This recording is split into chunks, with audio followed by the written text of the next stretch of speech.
Hey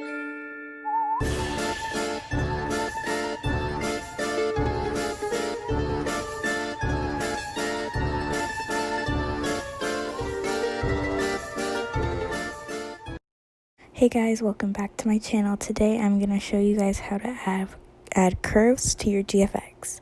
So I just want to thank you guys so much for 160 subscribers. We're growing so fast and I just want to thank you. This video was suggested by, here's their comment, and let's get started. So you want to start off by doing what you would normally do, deleting the cube and turning your Blender render to Cycles render. Then you can pull out the side menu on your right hand side if you want to. If you have like a rig or a model in, it will already be pulled out. But if you don't, like me, for this demonstration, it won't be pulled out. Anyway, so you press Shift A on your keyboard, or you can press the add button, but I find it easier to just do Shift A. So once you click on Shift A, you go to curve and you click the circle one. You can put it wherever you want. I'm just putting it so that you guys can see it better. And you can press S on your keyboard to change the size. Here's me just playing around with the size, making sure it's small. The reason that you want it to be smaller is because that will be the width of your pipe. You can obviously make it a lot thinner if, like, when you're posing it or sizing it. But I just find it easier to make it really small right now. So as you can see, I have that. Then you press Shift A again, you go to curve and then path. The path is the line, like for the length, and you just I'm putting it where you guys can see it.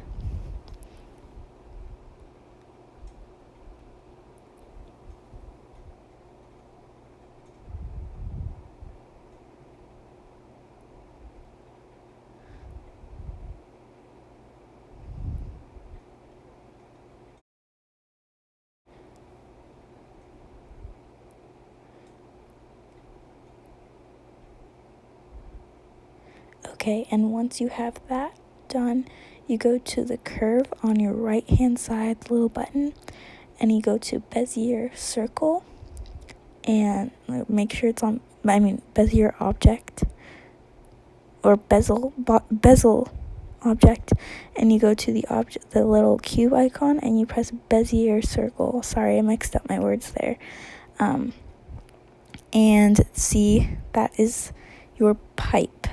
So basically what you want to do when you have your pipe is you can size it so that the width, so it's thinner, and you go to the little object mode and you make sure that it's on edit mode. When it's on edit mode, you can play with the curve of it so it's not a straight line.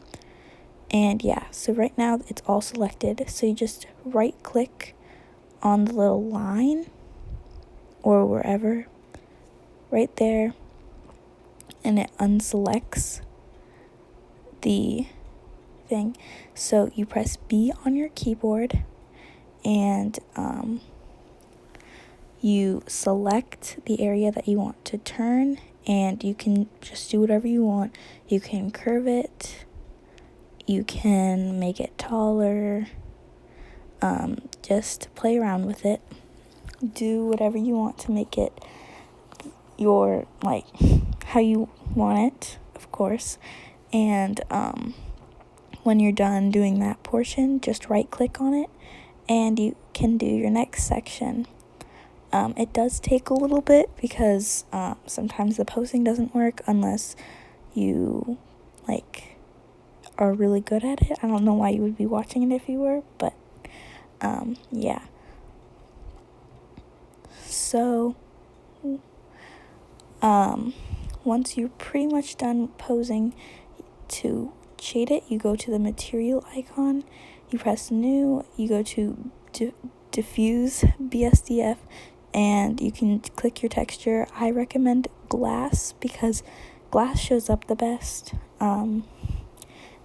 Like from my experience, the first time I used curves, I used the gloss and I put it to the highest like a mirror, but you still couldn't see the texture.